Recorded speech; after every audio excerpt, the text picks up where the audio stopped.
यार, ये रास्ता खत्म क्यों नहीं हो रहा? सुबह तक कैंप पहुंचना था और अभी तक जंगल ही जंगल दिख रहा है। अरे मुझे क्या पता, गूगल मैप्स ने यही रास्ता दिखाया था। कह रहा था कि शॉर्टकट है, 2 घंटे में पहुंच जाएंगे। अब पता चल रहा है शॉर्टकट कितना शॉर्ट है। मुझे तो बस नींद आ रही है, कब पहुंचेंगे यार? अरे इतनी चिंता मत करो, ये अपना अर्जुन है ना, देख कितना तेज चला रहा है। सुबह समय से पहले कैंप तक पहुंचा देगा। तुम दोनों को बस मजाक सोच रहा है। मैं तो बस चाहता हूं कि कहीं रुक कर थोड़ा आराम कर लें। ड्राइव करते करते थक गया हूं यार। हाँ यार, भूख तो मुझे भी लग रही है और थोड़ा फ्रेश भी होना है। कोई ढाबा या होटल दिख जाए तो मजा आ जाए। यहीं रात रुक लेते हैं, सुबह निकलेंगे। इतनी रात को और ड्राइव करना ठीक भी नहीं है। बात तो सही है, देखते हैं आगे कुछ मिले तो। वैसे भी लैंडस्लाइड की वजह से मेन हाईवे बंद था और ये 2 घंटे का रास्ता बढ़ता ही जा रहा है। करण, अर्जुन और रिया कॉलेज में साथ में पढ़ते थे। समर वेकेशन पर कैंपिंग करने मनाली जा रहे हैं। लैंडस्लाइड होने की वजह से मेन हाईवे बंद था। जल्दी के चक्कर में तीनों ने एक ऐसा रास्ता पकड़ लिया जहां से लौटने का कोई रास्ता नहीं। ये सिर्फ एक गलत मोड़ नहीं था, ये एक ऐसा फैसला था जिसके बाद उनकी दुनिया फिर से कभी पहले जैसी नहीं रहने वाली थी। अरे ये कौन है इतनी रात में इस सुनसान सड़क पर? शायद कोई लिफ्ट मांग रहा हो, लेकिन इस तरफ बीच रास्ते में कौन खड़ा होता है? अर्जुन धीरे धीरे ब्रेक लगाता है। गाड़ी आदमी से कुछ ही दूर पर रुक जाती है। जैसे ही अर्जुन ने हॉर्न बजाया, वो आदमी झट से गाड़ी की तरफ देखता है। उसकी आंखें काली, पूरी काली, जैसे उनमें कोई पुतली ना हो, सिर्फ गहरा अंधेरा। ये क्या है? अर्जुन घबराकर तेजी से गियर डालकर गाड़ी आगे बढ़ाने लगता है, लेकिन तभी आदमी गाड़ी के सामने कूद जाता है। गाड़ी एक जोरदार झटके से रुकती है। तीनों बाहर निकलकर देखते हैं, दूर दूर तक कोई नहीं है। सड़क बिल्कुल खाली है, ना ही कार पर कोई टकराव के निशान है। हाँ, ये क्या है? यहाँ तो कोई नहीं है। मुझे लगा जैसे कोई हमारी गाड़ी से टकराया था। हाँ यार, मुझे भी यही लगा, पर कहाँ गया वो? थोड़ा डरे हुए तीनों एक दूसरे की तरफ देखते हैं, फिर से गाड़ी में बैठ जाते हैं। अर्जुन दोबारा ड्राइव करना स्टार्ट करता है। कुछ दूर ड्राइव करने के बाद अर्जुन को रियर मिरर में रिया के बगल वाली सीट पर वही आदमी दिखता है। वो मुड़कर देखता है, पर वहां कोई नहीं होता। क्या हुआ? कुछ नहीं, बस ऐसे ही, शायद वहम था। शायद मैं थक गया हूं। कहीं ढाबा या रेस्टोरेंट देखकर रुकते हैं, सुबह निकलेंगे यार। गाड़ी अभी भी सुनसान सड़क पर चल रही है। तीनों अब थोड़े शांत है, लेकिन अभी भी तनाव महसूस हो रहा है। यार कितनी देर हो गई है, कोई ढाबा, कोई बोर्ड, कुछ भी नहीं दिख रहा। मुझे तो अब और भी भूख लग रही है, क्या करे? रुको, मुझे कुछ रोशनी दिख रही है। शायद वहां कुछ खाने पीने और रुकने का इंतजाम हो जाए। गाड़ी एक वीरान से ढाबे के सामने रुकती है। ढाबे से मध्यम टिमटिमाती रोशनी आ रही है। ढाबे के बाहर कुछ टूटी हुई प्लास्टिक की कुर्सियां और एक पुरानी मेज पड़ी है। जगह थोड़ी अजीब लग रही है, लेकिन इतनी रात में और कोई रास्ता भी नहीं। चलो अंदर चलकर देखते हैं, कम से कम कुछ खाने को मिल जाएगा।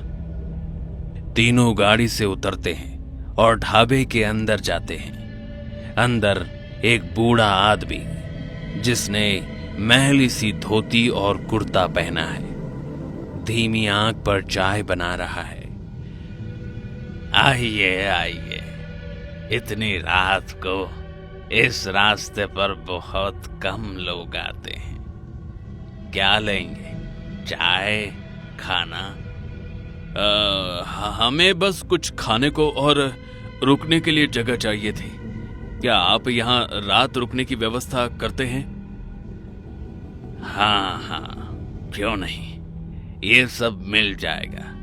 रात गुजारने का भी इंतजाम है। बैठो तुम सब। तीनों एक पुरानी मेज के पास बैठ जाते हैं। बूढ़ा आदमी उन्हें पानी देता है। रिया थोड़ा सहमी हुई है, आसपास देख रही है। ये जगह थोड़ी अजीब नहीं लग रही? कोई और नहीं है यहाँ? अरे इतनी रात को कौन होगा? और ऊपर से ये मेन हाईवे भी तो नहीं है।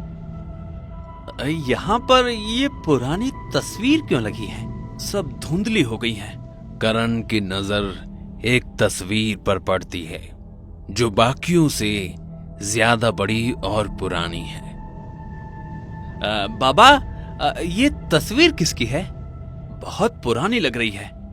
ये हमारे यहाँ की पुरानी यादें हैं बेटा। जो लोग यहाँ आए उनकी। रिया की नजर अचानक मेज के पास रखे एक पुराने धूल भरे रजिस्टर पर पड़ती है। वो उसे उठाती है। रजिस्टर के पन्ने पीले पड़ चुके हैं। रिया जैसे ही पहला पन्ना पलटाती है, उसे एक अजीब सी बेचैनी होती है। रजिस्टर में कुछ पासपोर्ट साइज के फोटो चिपके हैं। उनके आगे नाम और तारीख लिखी है और हर नाम के आगे एक ही हस्ताक्षर है, अज्ञात। अर्जुन, करण, ये देखो। अर्जुन और करण रजिस्टर देखते हैं। अर्जुन ध्यान से नाम पढ़ता है। करण देखता है कि कुछ नाम और चेहरे तो उन्हें पहचाने से लगते हैं, जैसे कुछ लोकल खबरें सुनी हो उनके गुमशुदा होने की। बड़ी अजीब बात है, आसपास के गायब हुए लोगों के नाम यहाँ क्यों? और अज्ञात का क्या मतलब? जैसे ही तीनों अगला पन्ना पलटाते हैं, तीनों चौंक जाते हैं। पन्ने पर जो तस्वीर है वो उनके कॉलेज के दोस्त राघव की है, जो पिछले 2 महीने से लापता है, जो हाईवे से ही अचानक गायब हो गया था। शायद इसलिए लोग इस रास्ते से नहीं आते जाते। और इसलिए सरकार ने नो एंट्री का बोर्ड लगाया था। कुछ गड़बड़ है, कुछ गड़बड़ है। चलो यहां से। तीनों बाहर निकलने ही वाले होते हैं कि तभी बूढ़ा व्यक्ति आ जाता है। कहाँ जा रहे हो बेटा तुम लोग? बाबा, हमें निकलना होगा। सुबह जल्दी पहुंचना है। इतनी रात को कहाँ जाओगे बच्चों? तुम सब यहाँ सुरक्षित हो। बाहर तो बहुत खतरा है। नहीं, हमें जाना होगा। धन्यवाद। तीनों कार में बैठते हैं और निकल जाते हैं। तुम लोग सोच रहे हो कि भाग जाओगे? इस रास्ते से कोई नहीं भाग सकता। अर्जुन पूरी स्पीड में गाड़ी दौड़ा रहा है। वो साइड मिरर में देखता है। ढाबा धीरे धीरे धुएं में घुल रहा है, जैसे कभी वहां था ही नहीं। लेकिन उनकी गाड़ी के चारों ओर वही हल्की ठंडी हंसी गूंज रही है। अर्जुन, अर्जुन, जल्दी करो। मैं कोशिश कर रहा हूं, ये रास्ता खत्म ही नहीं हो रहा। गाड़ी के रेडियो में वही स्टैटिक आवाजें आने लगती हैं, जो अब और ज्यादा तेज और असहनीय हो गई है। अचानक स्टैटिक आवाजों के बीच से एक धीमी डरावनी फुसफुसाहट सुनाई देती है। अर्जुन देखो! अर्जुन तेजी से ब्रेक लगाता है। गाड़ी स्कीड करती हुई सीधे पेड़ से टकराती है और कार में आग लग जाती है। कैसा फील कर रहे हो आप लोग अब? हाँ, ठीक है। हम यहाँ कैसे पहुंचे? मैन हाईवे पर लैंडस्लाइड होने की वजह से मेरी ड्यूटी वहां पर थी। तभी मुझे पता चला कि एक कार नो एंट्री वाले रास्ते पर गई है। मैं तुरंत ही उस रास्ते पर निकला। जब तक मैं पहुंचा तब तक यह हादसा हो चुका था। किस्मत वाले हो जो मैं सही समय पर वहां पहुंच गया और आप लोगों को सही समय पर अस्पताल ले गया। वो ढाबा और वो आदमी। कौन सा ढाबा और कौन सा आदमी? उस रास्ते पर मीलों तक कोई ढाबा नहीं है। वो रास्ता बहुत पुराना है, कई सालों से बंद पड़ा है। वहां कभी कोई आता जाता नहीं। कहते हैं जो भी उस रास्ते पर जाता है वो कभी नहीं लौटता। अनदेखे साए, जहां हर कहानी आपके डर को जिंदा कर देगी। सब्सक्राइब करें ताकि अगली दहशत भरी कहानी छूट ना जाए।